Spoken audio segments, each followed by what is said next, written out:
As far as symbolism goes, it's also really interesting to note that a halo is also known as a nimbus, and oftentimes when you see a character with a nimbus, it's presented to us as an individual that is a saint, or a deity, or some other kind of a holy person. Now they use this symbolism even modern day right now to still put forth that idea.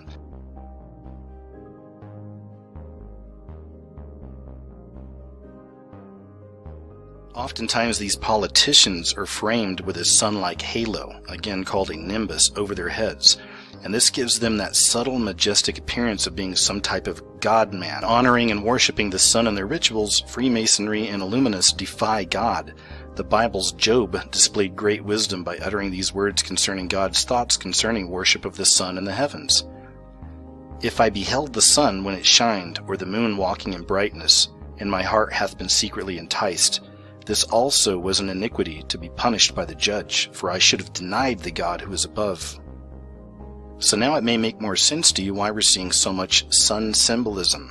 Corporate logos, movies, TV shows, and by extension that also connects to all the Egyptian symbolism we're constantly seeing.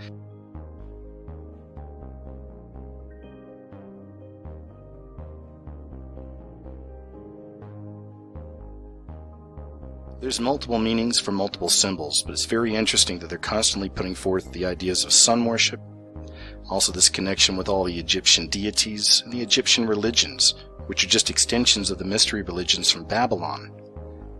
And it's not just in media, we're seeing it out here in real life. You may have seen this story over the last year, but they've been placing statues of Anubis all around the world.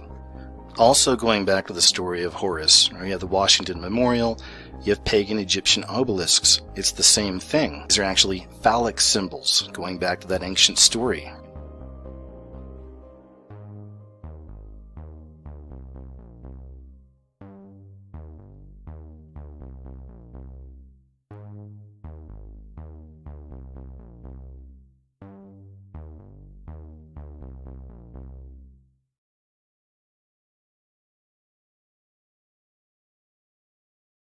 So you see how this is all connected. All the sun worship, all the Egyptian stuff, all of it goes back to that myth of Jesus being Horus. It's an easy excuse for people to not believe in the Redeemer, for people to not believe in Christ.